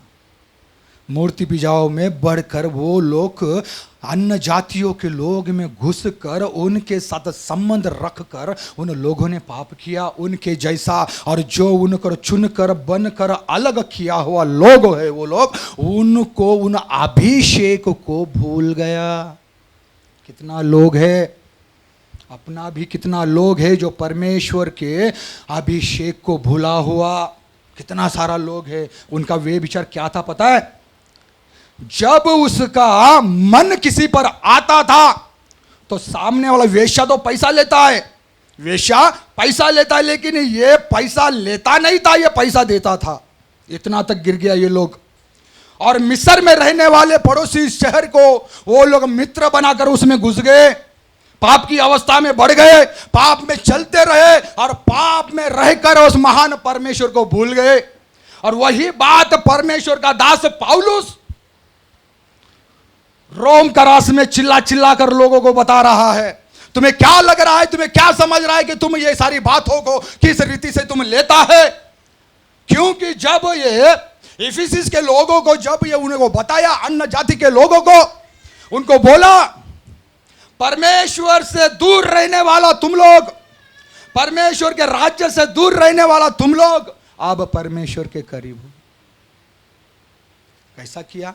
वो जो बीच की दीवार यीशु मसीह ने तोड़ा ना, लहू से तोड़ा ना, जो आपके लिए और मेरे लिए मार खाया, जो आपके लिए और मेरे लिए लहू लोहान होकर जो गया ना, उसके कारण। पर वहाँ इफिसिस में क्या बोल रहा है पता है? बोलता है तुम इजराइल के आड़स पड़ोस में तो भटक भी नहीं रहे थे। 11 वचन पढ़िए दूसरा का। इस कारण स्मरण करो कि तुम जो शारीरिक रीति से अन्य जातियां हो और जो लोग शरीर में हाथ के हाथ के खतने से खतना वाले कहलाते हैं, वे तुमको खतना रहित कहते हैं। तुम लोग उस समय मसीह से अलग और इस्राएल की प्रजा से पद से अलग किए हुए, फिर और प्रतिज्ञा की वाचाओं के भागी न थे। नहीं थे। ये कृपा है आपकी और मेरी महान परमेश्वर ने की हुई। वो कृपा को ना भूले, वो कृपा को याद रखे, उस कृपा में चले। जितना परमेश्वर आपको और मुझे बढ़ाएगा, जितना और आप और मैं परमेश्वर में नमेगा, उतना ही परमेश्वर शिरोमणि बनाएगा। लेकिन हमें क्या, हमें जैसा इजराइल लोगों ने किया वैसा ही हम भी करेंगे, है ना? वो भी हमारे पूर्वज है इसलिए हम भी वैसा ही करेंगे। नहीं भैया, वैसा नहीं। वो महान परमेश्वर ने आपको और मुझे एक अलग किया है, तो उसके लिए उन बातों को बाहर कैसे समझ कर चलने के लिए। लेकिन ये इजराइल लोगों ने नहीं समझा, लेकिन आपको और मुझे समझना है। जो यीशु मसीह आपके और मेरे लिए जो क्रूस पर मरा, उसके बातों को देखना है। उसके बातों को आप और मैं देखेगा तभी हम समझेगा। इसलिए महान परमेश्वर हमको और मुझे जब एक वारिस के लिए जब चुनता है, तो उस वारिस का अदा करने के लिए, चुकाने के लिए तैयार हो जाओ। क्योंकि आपको और मुझे ऐसा ही नहीं चुना, ऐसा ही नहीं परमेश्वर ने आपको और मुझे यहां रखा। कुछ उद्देश्य है, कुछ कारण है, कुछ काम है उसका। वही उद्देश्य से आपको और मुझे यहां पर रखा है परमेश्वर ने। तो उस उद्देश्य को ना भूले। और परमेश्वर जब इन बातों को जब देखा, उसका 28 पढ़िए, 28 एजेकिएल का 16 का 28, 22 से। तूने अपने सब घृणित कामों में अपनी सब घृणित कामों में और व्यभिचार करते हुए अपने बचपन के दिनों की कभी सुधि न ली जबकि तू नंगी हाँ अपने लहू में लौटती थी। हाँ, जो अवस्था से आप और मैं आया है उस अवस्था को ना भूले मेरा बहन, ना भूले। आप और मैं कौन है पता है? एक दर्शी है, एक दर्शी। आप और मैं एक दर्शी है जो महान परमेश्वर ने बोला है। जिसको दर्शन की बातें हैं वो कदा भी निरादर नहीं होगा, कदा भी नहीं। वो परमेश्वर की राह पर सदैव चलता रहेगा। नीति वचन 29 अध्याय उसका 18 वाक्य। जहां दर्शन की बात नहीं होती, जहां दर्शन की बात नहीं होती वहां लोग निरादर हो जाते हैं। और जो व्यवस्था को मानता है हाँ, वो धन्य होता है। आमीन। यहां दर्शन की बातें नहीं है क्या? आपको और मुझे सिखाने वाली बातें नहीं है क्या? आपको और मुझे समझाने वाली बातें नहीं है क्या? है, तभी तो हम बैठा है, तभी तो वहां पर वचन कह रहा है जो व्यवस्था पर चलता है वो महान परमेश्वर के लिए है। तो आप और मैं बुलाया गया है, मेरा बहन, मेरा भाई, आप बुलाया गया है। आपको और मुझे बुलाया है, महान परमेश्वर ने अलग किया है उसके बातों को लिए। तो आपको और मुझे एक अलगालिक का जीवन नहीं जीना, उस महान परमेश्वर के लिए जीना है। तो तब ये सारा बात सदूकी फरीसी याजक लोगों ने ये बातों को देखा कि बोलने लगा कि अब ये लोग तो ज्यादा ही झुंड का झुंड बढ़ने लगा, ज्यादा ही ज्यादा ये झुंड होने लगा। तो आओ अब हम क्या करें? वारिस को मारे, वारिस को। जब परमेश्वर ने अपने दासों को भेजा, सारे दासों को मारा। तो जब परमेश्वर ने सोचा कि देखो अभी मैं अपने एकलौते पुत्र को भेजता हूँ, तो उन्होंने अपने एकलौते पुत्र को भेजा। तो सब खेत करने वाला लोग कहने लगे देखो ये तो वारिस है, इसे मार दो। अगर आपके और मेरे जीवन में भी अगर ये बात है, यीशु को अगर आप और मैं मार रहा है मेरे प्रियो,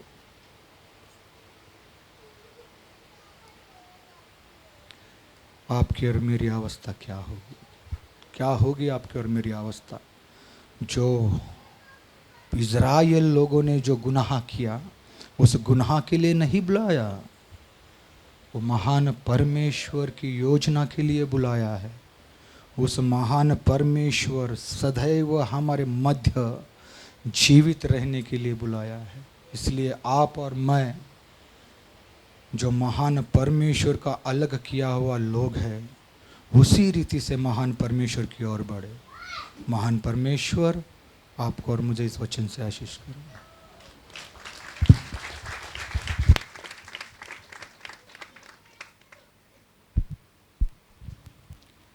आमीन, प्रेज़ द लॉर्ड, हालेलुया। परमेश्वर नाम का महिमा हो। हम परमेश्वर का वचन हम सुन रहे थे। यीशु मसीह ने अपने चेलों को हर बातों में उनको सिखाना चाहता था। यीशु मसीह जानता भी था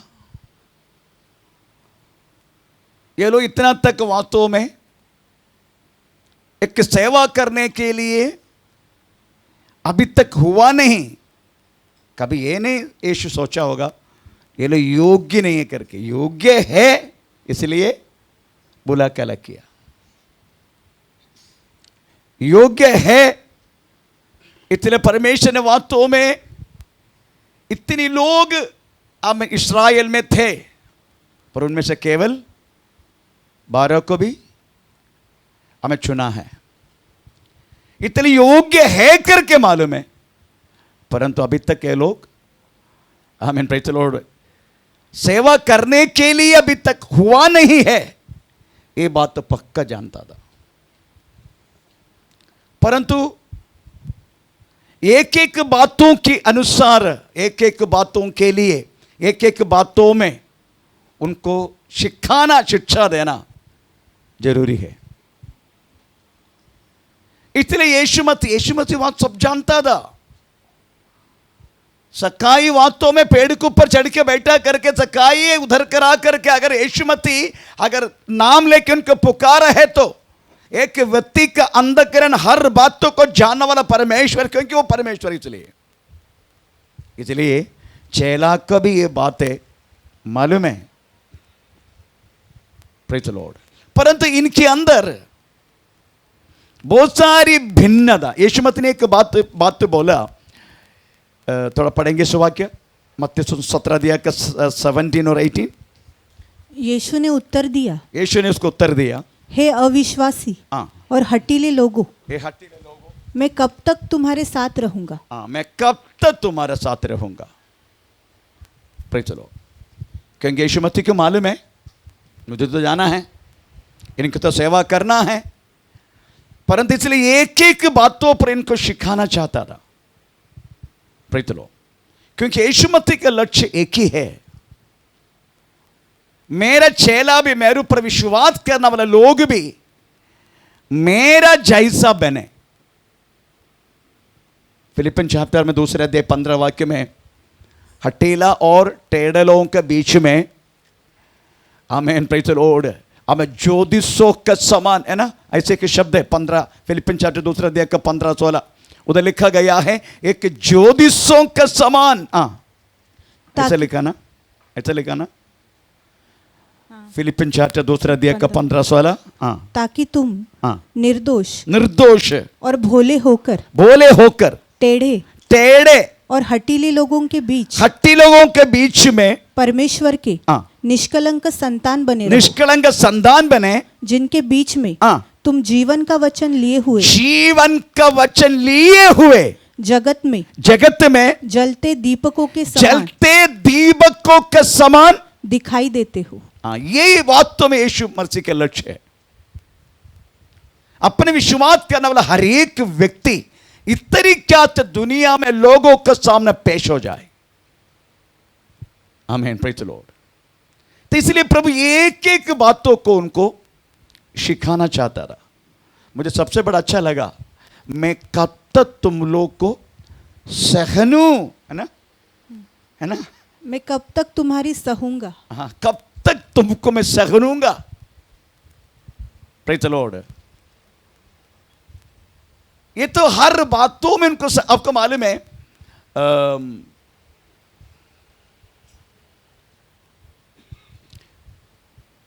प्रेरितों की किताब 13 अध्याय का 18 वाक्य में 40 वर्ष यहोवा परमेश्वर ने इस्राएल को सहना करके लिखा है। पढ़ा तुम लोगों ने? मेरे याद से है तो प्रेरितों की किताब 13 अध्याय का 18 वाक्य कहां थोड़ा पढ़ेंगे। वह कोई 40 वर्ष तक जंगल में उनकी सहता रहा। कौन सहता रहा? परमेश्वर सहता रहा। मैन 40 वर्ष तक इस्राएल की हर एक स्वभाव, आप जानते हैं इस्राएल के स्वभाव। आमीन प्रेज़ द लॉर्ड। इतना जल्दी वो लोग वास्तव में छोटी छोटी बातों के लिए हमें प्रेज़ द लॉर्ड हमें कुड़कुड़ाई करते हैं, पूछो मत। अगर आज पानी नहीं मिला गया काम, आज थोड़ा सा हमें धूप ज्यादा लगा गया काम। इतना तो बीच बीच में बोलते हैं हम एक नेता को तैयार करके हम फिर से लौट के जाएंगे किधर? मिस्र की ओर। ये सब सुनने के टाइम मैं तो उधर ही काट काट के सबको अंदर कर देता। परमेश्वर बोलते हैं मैंने 40 वर्ष तक तुम लोग को सहना। बहुत भयानक है वो। आमीन, प्रेज़ द लॉर्ड। पानी के लिए छोटी छोटी बातों, हर बातों के लिए कुड़कड़ाई करने वाला जन, इतना तो परमेश्वर ने बोलने लगे दुष्ट सभा का बीच में मैं कभी चलूंगा नहीं। और मैं चलाना वाला मूसा को बोला मैं तुझे, क्योंकि तू मेरे बातों को माना ना, मैं इसलिए तेरा परिवार का बड़ा कर दूंगा, तू चल, इसको छोड़ दो दुष्ट सभा को। इतना तो परमेश्वर ने बोला। आमीन, प्रेज़ द लॉर्ड। पर मूसा के एक मध्यस्थता है वास्तव में। इस्राएल वास्तव में कनान देश में पहुंचने के लिए कृपा किया।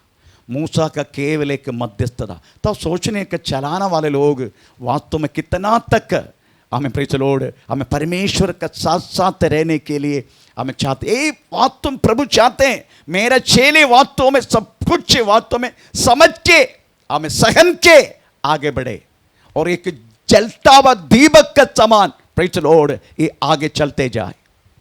पर इनको वास्तव में इनकी कमी क्या था मालूम है? इनका कमी, इनको यीशु मसीह के साथ वास्तव में इस तरीके से चलने के लिए इच्छा है, परंतु आपस में एक झगड़ा, कौन बड़ा कौन छोटा, हमने से बड़ा कौन है, ये इनका हमेशा। आपको मालूम है अगर ये बात अगर विश्वासियों का दिल में है, आप कदापि, प्रेज़ द लॉर्ड, हमें आत्मीय बातों पर बढ़ नहीं पाएगा।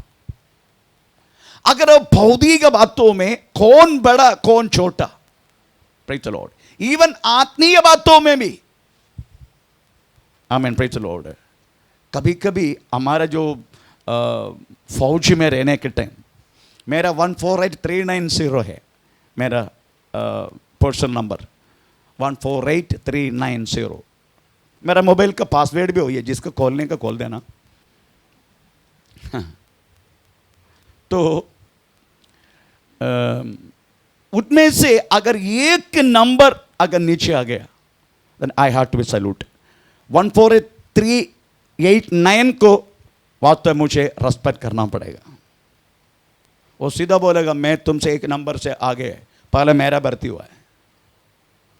Praise the Lord. ये बात वास्तव में चेलों के बीच में हुआ, तो ये बात हमारे दासों के बीच में हुआ, तो प्रेज़ द लॉर्ड। इसलिए कभी कभी ये 9 उल्लू के पट्टलों को लेकर चलने के लिए बहुत सोचना पड़ता है। जो मेरे साथ मैं बोल रहा हूं, कुछ बात किसी को बोलना नहीं, किसी को बोलने का, कुछ बात किसी से छुपाना, किसी को नहीं। अगर खोल के बात किया तो खोल के बात नाराज हो जाएगा। उनको क्यों दिया, मेरे को क्यों नहीं दिया, उनको इतना दिया, इनको मुझे इतना कम किया। आमीन, प्रेज़ द लॉर्ड। तो आप सोचने का, जब ये बात हमारे ऊपर ये करना शुरू करेगा, कदापि एक व्यक्ति को यीशु मसीह के जैसा बनने के लिए होगा नहीं। ये इनके बीच में थे, इनके बीच में अविश्वास थे। थोड़ा पढ़ के सुना इनका विश्वास कितना बड़ा, इनका विश्वास के इधर भी हम पढ़ा, फिर भी एक बार और वचन पढ़ लीजिएगा विश्वास। हमें यूहन्ना 20:27 पढ़ लीजिएगा, उसमें क्या लिखा है? यूहन्ना 20:27। तब उसने थोमा से कहा, अपनी उंगली यहाँ लाकर मेरे हाथों को देख, और अपना हाथ लाकर मेरे पंजर में डाल। Praise the Lord. 12 चेले में से एक व्यक्ति है, चेलों को बीच में आके यीशु खड़े। उसी दिन तोमा नहीं था, तैयारी करने के लिए गया होगा, पता नहीं किधर गया, परंतु नहीं था। यीशु आके प्रत्यक्ष उनका सामने आके बोला, देख मैं जिंदा हूं। यीशु ये बोल के चला गया। कुछ समय के बाद हमें थॉमस आ गया। थॉमस सीधा बोलने लगा, मैं विश्वास नहीं करेगा। फिर 3.5 वर्ष इनका पीछे जाके लोग क्या विश्वास किया। आमीन। 3.5 वर्ष यीशु मसीह के साथ करके ये लोग क्या कर रहे थे? बोलते मैं विश्वास, जब तक उसकी उंगली मैं गांव पर नहीं डालेगा मैं विश्वास नहीं करेगा। अच्छा वो तो ठीक है, इवन इतना तक है यीशु मसीह जी उठा करके ये लोग विश्वास नहीं किया।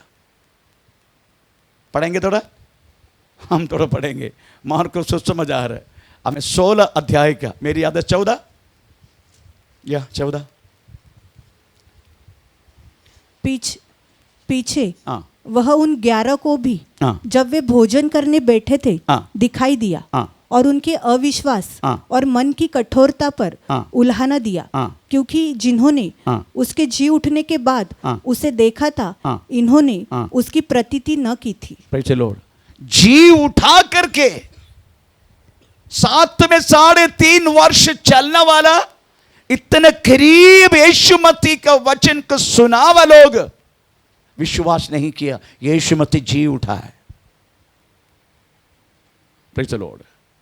जी उठा करके सबसे पहले किसने बोला? मारिया ने। तो कौन पहले भागा? हैं? पहले कौन भागा? 2 भागा। पहले किसने भागा? हैं? नो, चेलों में कौन कौन भागा? पतरस ने भागा। पहले के कौन भागा?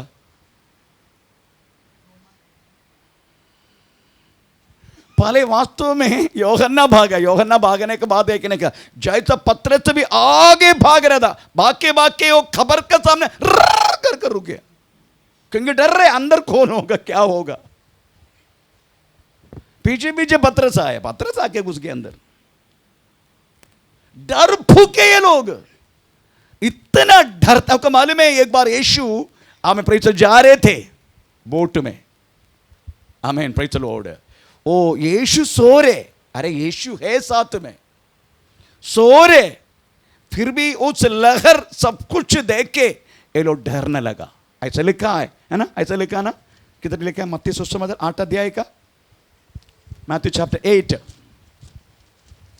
उसका 26 पढ़ लीजिएगा। उसने उनसे कहा, हाँ, हे अल्पविश्वासियों, ये अल्पविश्वासियों, क्यों डरते हो? क्यों डरते हो? बस, आमीन। अगर आपकी जिंदगी में अगर डर है, ये डर किस बात की? अपने प्राण को, अपना प्राण को, वही तो डर है। यीशु मसीह ने क्लियरली बोल दिया, अपना प्राण तक जब तक तुम नहीं त्यागेगा तो तुम मेरे चेले कहलाने के लिए योग्य नहीं है। तो इनके अंदर अविश्वास, इनके अंदर डर, इनके अंदर वास्तव में हमें कुड़कुड़ाई, इनके अंदर कौन बड़ा कौन छोटा, और यीशु मसीह के इतना साल साथ साथ चलने के बाद तो भी, आमीन, प्रेज़ द लॉर्ड, यीशु मसीह का जी उड़ने की बातों में भी अविश्वास। फिर कैसे वास्तव में यीशु मसीह की सेवा कर पाएगा? आमीन। परंतु एक बात जरूर बाइबल मैंने देखा, इमोरालिटी, अधर्म, पाप, सिन, इनमें कोई भी नहीं था। इसलिए यीशु खुश था इनसे। Praise the Lord. इनमें हमें फिर से पाप करने की कोई आदत इनमें नहीं था। Praise the Lord. आप कभी ध्यान दिया क्या? पतरस ने कदापि कोई पाप नहीं किया जो पाप हम विश्वासी करते। कोई भी चेले ने वास्तव में इत्यादि बातों को छोड़ के कोई इमोरालिटी, अधर्म, इनक्विटी, ये कुछ भी हमें इनके पास नहीं था, पर हमारे पास ये सबसे ज्यादा है। चलो विश्वास में रह के ही हम वास्तव में पाप करना शुरू करते हैं, पर इनमें ये सब कुछ भी नहीं था। इसलिए यीशु मसीह वास्तव में हमें एक तरह से बोल दिया तो बीच में इसको टोकता था यीशु, परंतु यीशु मसीह इनकी सेवा से बहुत खुश था, कमी था। इसलिए पतरस को बुला के बोला, यूहन्ना सुसमाचार 20 अध्याय अगर उसका आप 15 से पढ़ेगा, हमें प्रेम करने के लिए होता नहीं वास्तव में पतरस को कोई भी चेले को नहीं हो रहे। प्रेज़ द लॉर्ड, स्तोत्र। कोई भी चेले को नहीं हो रहे। यीशु मसीह पूछ रहे तू मुझसे इनसे अधिक प्रेम करते क्या? आमीन। Praise the Lord. बोल रहे मैं तुझे प्रीति रखता हूं, है ना? ऐसे ही बोला ना, थोड़ा पढ़ के सुनाए ना। भोजन करने के बाद यीशु ने शमौन पतरस से कहा, हे शिमोन यूहन्ना के पुत्र, क्या तू इनसे बढ़कर मुझसे प्रेम रखता है? प्रेम करता है। ये यीशु अच्छी तरह जानता प्रेम करने के नहीं हो रहे, परंतु इनमें पहले के जैसा पाप करने की वासना इनमें नहीं था। Praise the Lord. पर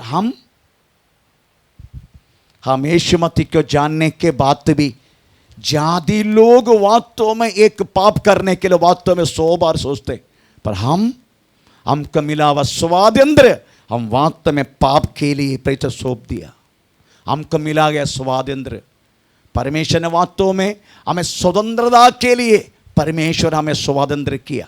हमें गलाती पत्री 5 का पहला वाक्य यही कहता है, परंतु हम उस स्वातंत्र को वास्तव में हमें पाप के लिए सौंपा। अभी बिंदास वास्तव में प्रेज़ द लॉर्ड हम लोगों के घर में जाते हैं, बिंदास लोगों से बातें करता है, क्योंकि हम यही सोचते हैं हम दासी है, हम प्रेज़ प्रभु का हमें विश्वासी हैं एक करके, परंतु हम करने वाला काम कुछ अलग है। पर ये चेले में ये कुछ भी नहीं था। ये कभी आप लोग नोटिस किया होगा, ये 3.5 वर्ष में हम यीशु मसीह के साथ चलने के बाद भी, और हमें प्रेरितों की किताब अगर शुरुआत से लेकर आखिरी हमें पुस्तक आखिरी अध्याय पढ़ने तक भी ये लोग कोई पाप की बातों पर नहीं था, कोई अडल्टरी में नहीं था, इमोरालिटी में नहीं था, कोई भी नहीं था। आमीन। Praise the Lord. परंतु हम इसके अलावा और क्या बोलने के लिए बाकी बता? Praise the Lord. फिर भी प्रभु के कृपा से हम यीशु मसीह में थोड़ा बहुत चल रहा है। आमीन। दाऊद ने एक ही बार पाप किया था ना, ओनली वन टाइम। बाइबल उसका गवाह है।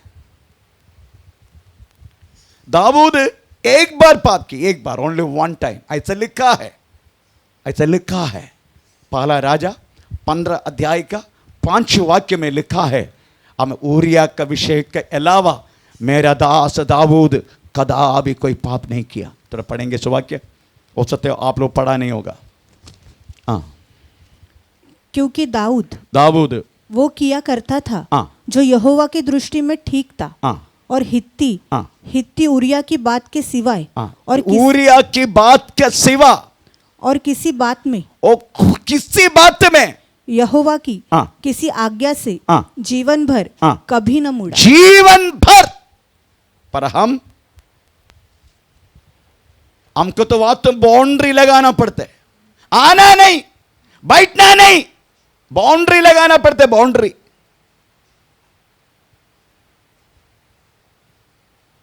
Praise the Lord. मैं कभी कभी सोचता हूं, प्रेज़ द लॉर्ड, प्रभु ये दास लोग वास्तव में प्रेज़ जो आपका दास, आपके चेले, आमीन, प्रेज़ द लॉर्ड, कदापि अडल्टरी नहीं किया। छोटा मोटा गलती था उनका, कभी मैं बड़ा, मैं कौन बड़ा, प्रेज़ द लॉर्ड, कभी कभी डर, कभी कभी प्रेज़, कभी कभी थोड़ा अविश्वास, अल्प विश्वास, ये सब उनमें थे। इसलिए यीशु मसीह हमें प्रेज़ द लॉर्ड पतरस को ढूंढा, यीशु मसीह 6 चेलों को ढूंढा। वो लोग सब मछुआर फिर से मच्छी पकड़ने के लिए गए था गन्नेसरेत में, उस तालाब में। उसका कारण क्या मालूम है? उनके पास कोई भी अडल्टरी और इमोरलिटी नहीं था।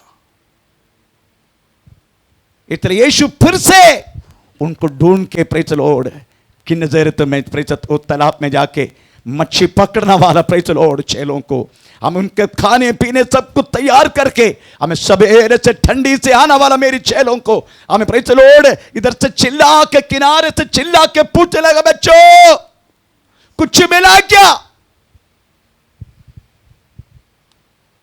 आमीन। पर हमारे बीच में क्या क्या चीज रहते हैं, पर चेले में नहीं था ये सब। इसलिए प्रियो, हमें वास्तव में परमेश्वर की, प्रभु की आत्मा चलाना वाला, प्रभु की चेतो हम जो शुरुआत में सुना, हमें कौन परमेश्वर का संतान है, जो पवित्र आत्मा चलाना वाला व्यक्ति प्रभु का संतान है। फिर से हम 14 तारीख को सुनेंगे। हम किस तरीके से, कैसे कैसे वास्तव में हमें संतान बन के परमेश्वर की ओर चल सकता है। मुझे विश्वास है हम चलेंगे जरूर।